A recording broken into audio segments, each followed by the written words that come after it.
Assalamualaikum warahmatullahi ta'ala wabarakatuh. Bukti bahwa Al-Quran memang dari Allah subhanahu wa ta'ala.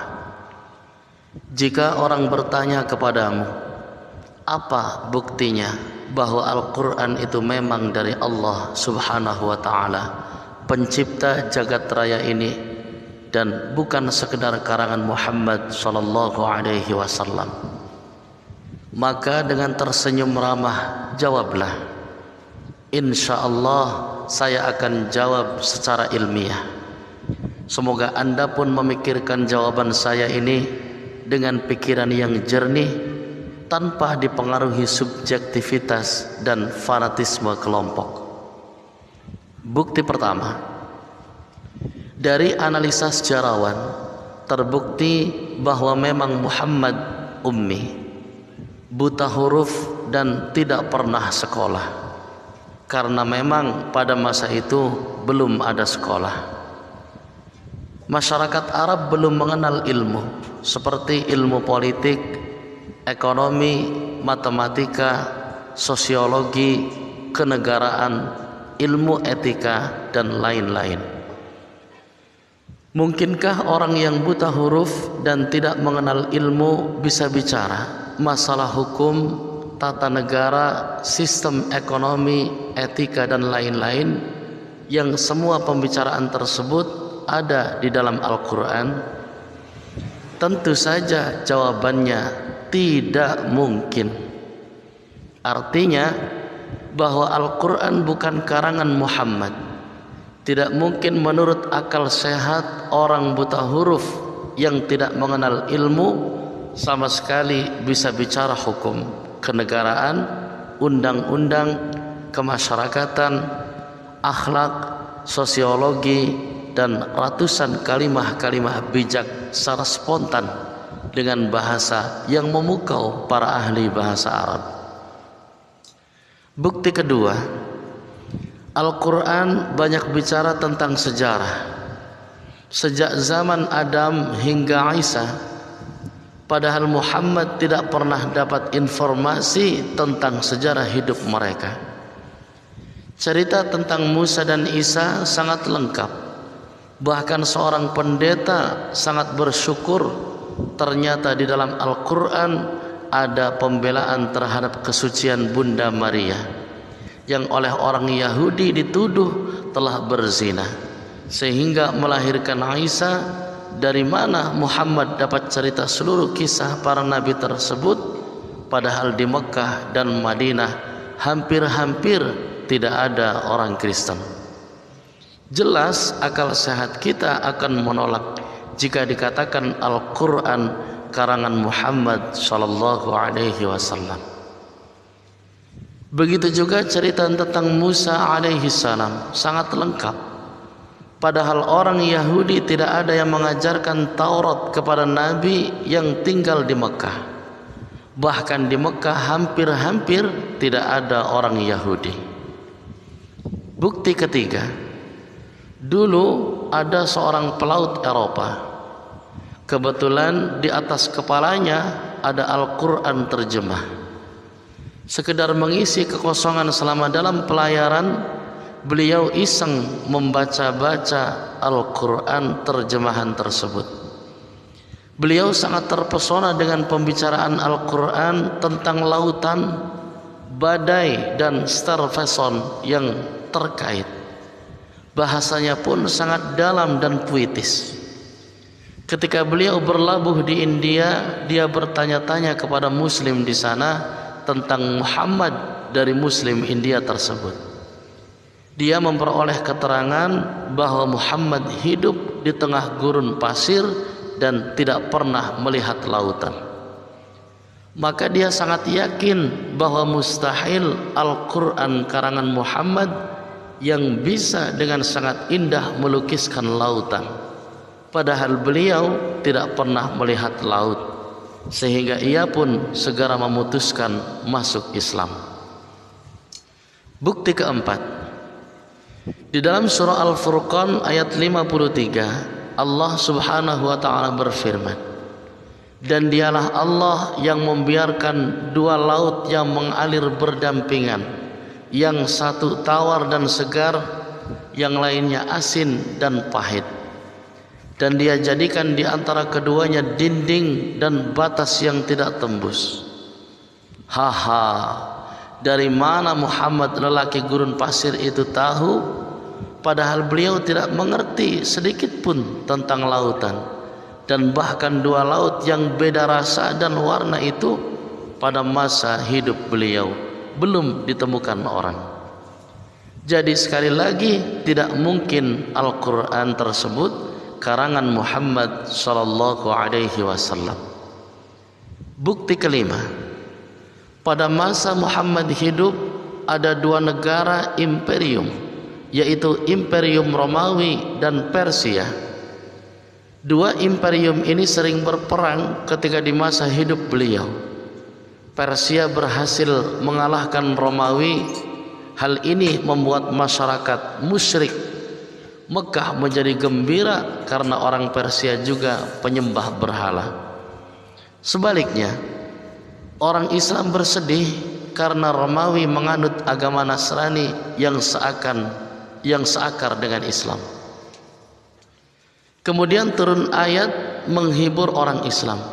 Surah Ar-Rum ayat 2, 3 dan 4. Menjelaskan bahwa beberapa tahun lagi akan kembali terjadi peperangan, dan peperangan tersebut akan dimenangkan oleh Romawi, sehingga umat Islam yang pro Romawi pun menjadi gembira. Ayat ini pun ditertawai oleh kaum musyrik Quraisy, dianggap sebagai bualan. Muhammad saja karena waktu itu Romawi terlihat sudah sangat lemah. Maka Abu Bakar menantang orang musyrik untuk bertaruh dengan taruhan belasan ekor unta. Tantangan diterima oleh musyrik Quraisy, dan 7 tahun kemudian apa yang diramalkan Al-Quran pun terjadi. Romawi kembali perang dengan Persia dan peperangan dimenangkan orang Romawi. Jika Al-Quran bukan dari Allah dan hanya sekedar karangan Muhammad, tentu saja beliau tidak akan bisa meramal sesuatu yang akan terjadi di masa depan. Bukti keenam, seluruh ahli bahasa dan ahli syair dari kalangan musyrik Quraisy mengakui secara jujur bahwa kalimat-kalimat Al-Quran sangat tinggi kandungannya, sangat indah susunan kata-katanya, dan sangat memukau. Tidak ada sebelumnya kalimat-kalimat cerita, nasihat, dan kalimat berita yang ditulis manusia yang sebagus Al-Quran. Sampai-sampai orang Quraisy pun menjuluki Muhammad sebagai tukang sihir, yang kata-katanya bisa memukau semua orang.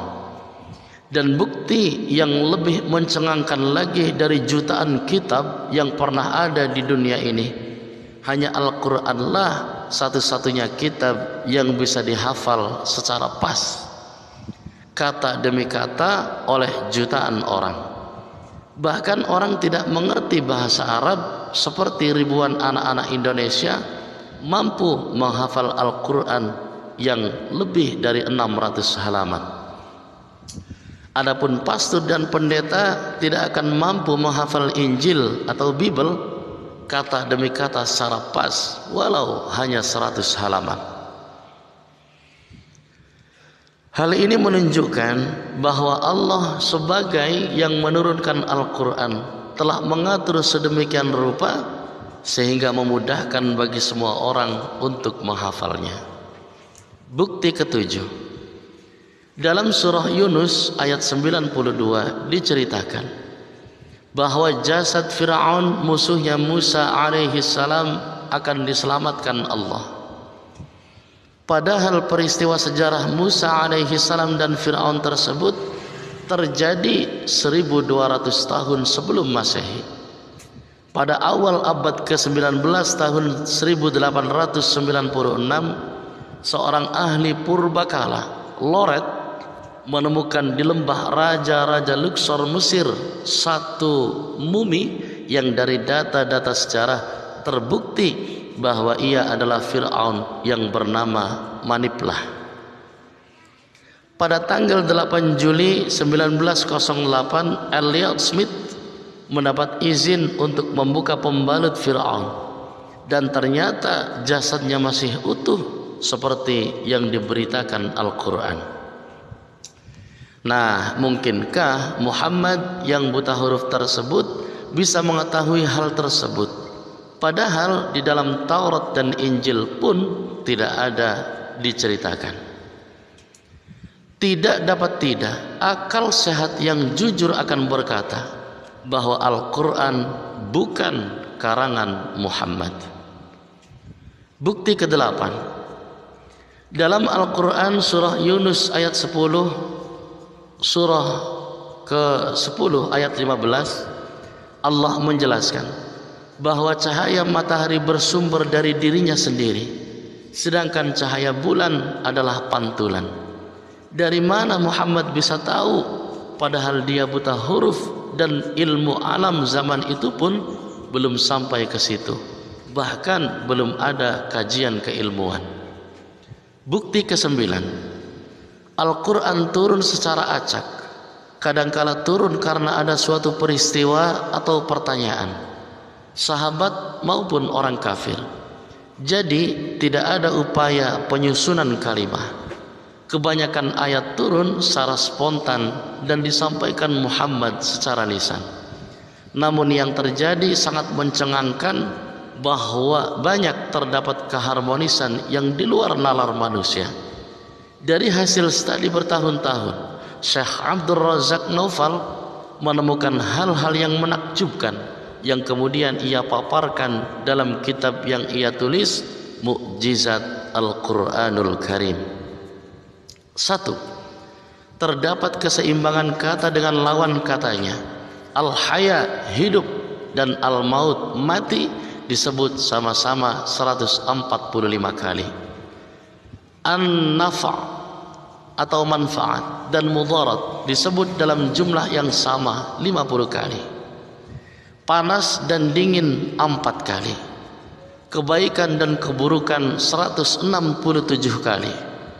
Kufur dan iman dalam bentuk kata indefinite masing-masing 17 kali dan lain-lain. 2. Kata hari dalam bentuk tunggal sejumlah 365 atau jumlah 1 tahun. Kata hari dalam bentuk jama berjumlah 30 kali, penyebutan angka 1 bulan. Kata yang berarti bulan hanya disebut 12 kali, menunjukkan jumlah setahun dan lain-lain. Apakah semua ini kebetulan dan sangat banyak bukti lainnya? Mudah-mudahan dengan keterangan sederhana ini bisa meningkatkan kualitas iman kita dari hakul yakin menjadi ainul yakin, keyakinan yang sudah terbukti dan tidak bisa dibantah.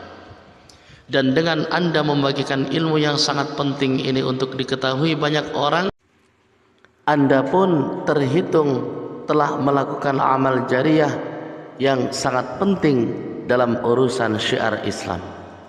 Barakallahu li wa lakum. Wassalamu alaikum warahmatullahi wabarakatuh.